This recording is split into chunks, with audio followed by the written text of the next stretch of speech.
What's up, guys? Welcome to Newswave Week in Review, a day where we like to go back, take a look at all the different comments from this past week in Newswave, and also give you guys a nice little summary of what happened this week in the news for video games. So if you missed any one day or anything, we can go back over them and get you caught up pretty quick. Now, there were a bunch of fun comments I thought we'd go over, and then some basic ones as well, so let's get into it. On Monday, we went over the dispute between Digital Foundry and Redout. During a video analysis of Redout, it was found that Digital Foundry had missed the dynamically scaling resolution and said that Redout is a 1080p game despite claims of 4K on the Xbox One X. This led several people on Twitter to blast the company for being lazy. In response of this, the Reddit parent company CEO blasted Digital Foundry in a post to their company blog saying Digital Foundry lied and they would pursue means to make it right. El Dumo says, if they didn't go hard after Digital Foundry, we would not be hearing about it and they would have left the video up. I can't argue with how harsh the post was. Let's be honest, the backlash against the dev wasn't pleasant. Yeah, see, here's the thing. It's you could be on either side. Some people were saying they were too harsh about it. They should have handled things behind closed doors. Even if they did that, though, we always see this. Like, the one that gets, the video that gets the most views is the one that really, well, it's the first one you do. Generally, the apology doesn't get as many views as the original one, especially with how annoyed fans were with Redout and their team. And if it really is 4K and a bigger YouTuber says it's not, and it leads people in the wrong direction to come to the wrong conclusion, then I could see why it would be really annoyed and maybe even put out a statement, because I believe that statement did change at one point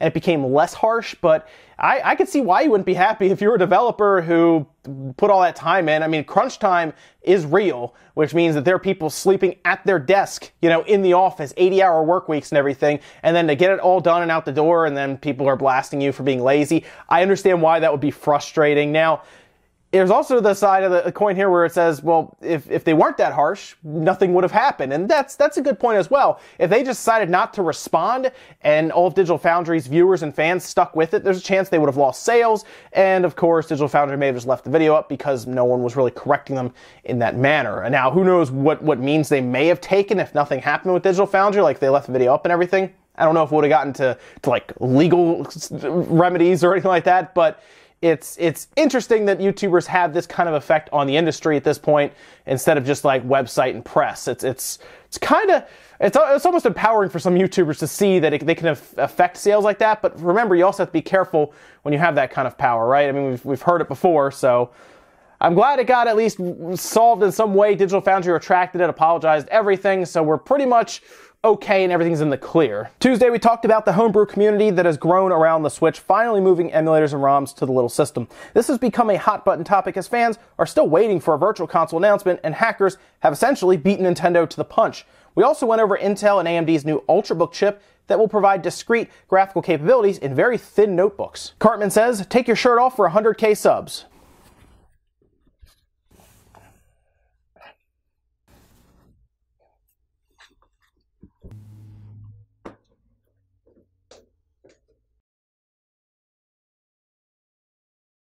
I'm waiting.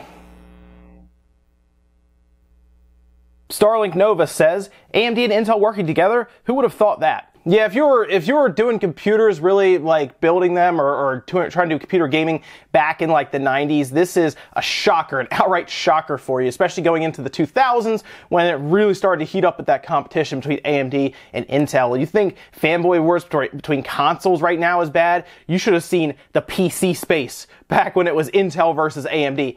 Absolutely out of control. Now, it's gotten to the point where it's kind of been, you know, NVIDIA versus AMD. For a while, it was NVIDIA versus ATI, as I remember it. That's probably why you hear me call AMD their video cards ATI a lot, because that's kind of how I grew up and knew them as. But it's very odd to see. It's like the weirdest crossover ever. But of course, as AMD and Intel have said, this is Intel contracting out to AMD specifically for their onboard or their on-chip, their iGPU that is much more advanced than theirs, as they've pretty much admitted. I mean, it's going to be using HBM2 memory, something Intel couldn't even dream of using with their current iGPUs, so it makes sense. Two different companies coming together, Intel with their low-power CPU that's very good in Ultrabooks, and then AMD's low-powered discrete graphics, iGPU graphics, building an APU that is going to hopefully give us very, very good graphical performance on the go. I mean, think about it. These little Ultrabooks are going to be using these chips, so you're going to see possibly PS4 level visuals on something that could be,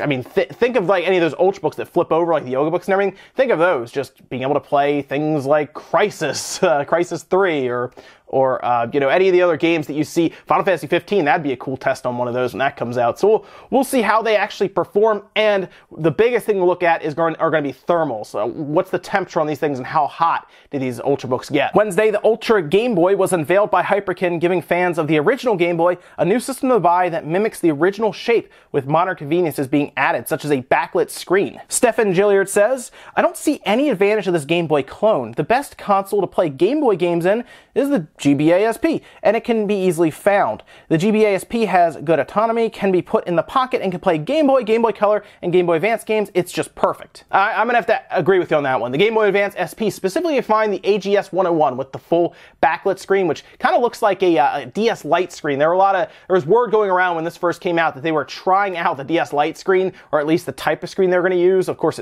the shape is a little different in this Game Boy Advance SP, and it is awesome. If you find one of those, keep it. They're so hard to get a hold of now at a decent price that's not insane, and if it's not scratched up, even better. But absolutely, I think the Game Boy Advance SP is by far the best Game Boy you can buy right now. It folds closed, so the screen is protected. It's very small, and the battery is great on it. I think I was getting like 8 hours of battery out of any one charge on a Game Boy Advance SP. I think you could turn the backlight down, so it's sometimes 10 hours. Awesome Game Boy Advance. If you find one, go get it. It plays Game Boy, Game Boy Advance, Game Boy Color, Game Boy Advance. This one that we're seeing from Hyperkin is much more for the retro collector, somebody who likes the original form factor of the brick Game Boy, but doesn't like things like, oh, it doesn't have backlight, you have to add one. That can be kind of a pain for some people. I've done it, and it's not fun. I will say that. It is a pain if you can just buy one. The all-aluminum body is very attractive, I think, to a lot of people as well. Internal battery, it does get so battery life, but the fact that it is a very nice, very clean build with all aluminum parts on the outside, a backlit screen that has a full RGB spectrum that you can apparently change the backlight color whatever you want. If you want it to be like blue or orange or yellow or green, you can do all of that. So I am excited for those features, right? Also has dual stereo speakers and USB Type-C charging, something I really like. So there's a lot of things to like about it, but I understand what you're saying. For roughly $100 that you're going to spend on that, you can spend it on Game Boy Advance SP and then a bunch of games. So you got to go either way. This is more for the collector, though. It doesn't mind spending the extra money to get that nostalgic feel with modern conveniences. Thursday went over the day of trolling from Nintendo. Nintendo spent the day participating in the heavy build-up to an imminent Direct that turned out to be a Direct Mini. Throughout the day, images such as Chibi Robo being on fire were posted to Nintendo of America Twitter to keep fans engaged and wondering what was going on. Mark Law 2 says, "My respect for Nintendo went to the next level because of the trolling. Bravo marketing team." You could tell that their social media team was just having a blast that day, right? It was actually a lot of fun to participate in. I know fans were like on the edge of their seat yelling at them, like, where is this Direct? We had a feeling it was coming in some way. They absolutely did stealth drop it. I remember I put up on Twitter that was like, they might stealth drop it tomorrow, so be sure to keep an eye on it because I will be ready to go when they stealth dropped it. And I was very fortunate to have some people kind of telling me behind the scenes when it would happen, and I was able to start streaming it as soon as it posted. I had my camera set up and everything, so thanks to people who helped me there. But I did say that on Twitter. People kind of rolled their eyes at the thought, and hey, what do you know? There's a stealth dropped Direct Mini. So they had a lot of fun, and you know what? I enjoyed it because the build-up, the fans took it to the next level. Let's be realistic here. Nintendo never said a word. They never said, "Oh, a Direct's coming." This was all done by rumor and by fans just hyping this thing up to some crazy degree. I mean, if you go on forums, GameFAQs, Reset Era, all these places had just pages and pages of posts of people just waiting for this thing to happen. No information was even out there. People were just like counting down to the next hour, hoping that a scheduled tweet would go out, and it didn't happen. They just happened to stealth drop it, and that was that. So, of course, they do it an hour after the news wave went up, right? Just to mess with me, I guess. They knew what they were doing.